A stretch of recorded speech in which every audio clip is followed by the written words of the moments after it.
T.C. Schnebley and his wife Sedona left Gorham, Missouri, when T.C.'s brother Ellsworth told them about the opportunities in this newly settled area. Packing up their two children, Ellsworth and Pearl, they headed west to Arizona's Red Rock country.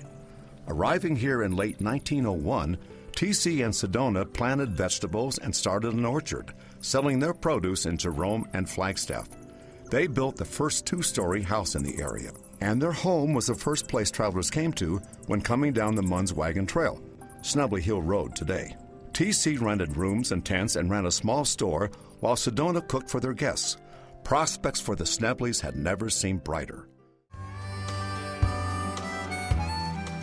Well, Sedona Schnebley married T.C. Schnebley. They were from Missouri.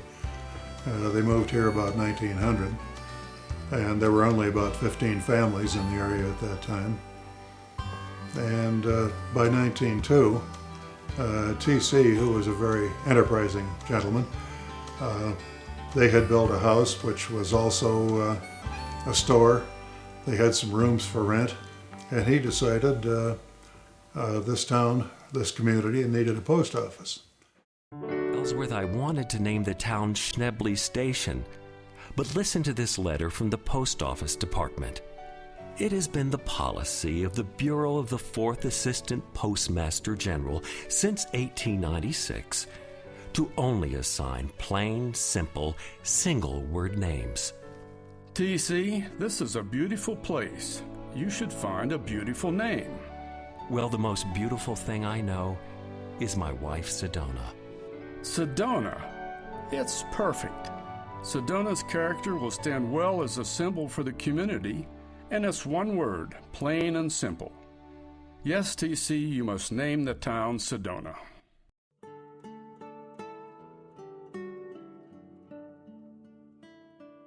T.C. and I loved Sedona, but life here could be cruel.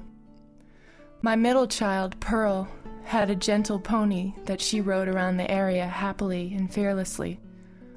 On June 12, 1905, the children and I were driving the cows home when one of them broke from the herd. Pearl's trained pony instinctively took off after the cow in such an abrupt manner that Pearl was thrown from the saddle but got tangled in the reins and stirrups.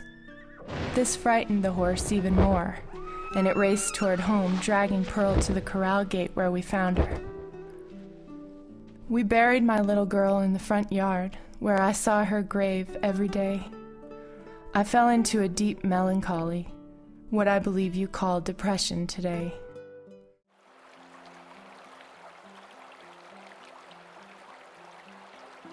Oak Creek Canyon and Sedona were settled by folks like these.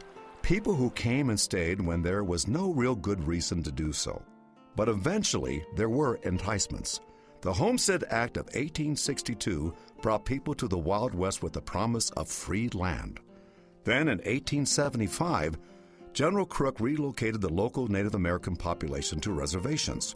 And finally, Oak Creek, one of Arizona's few year-round water sources, provided water for crops. Our first settlers had their own motives for choosing this remote and rugged place.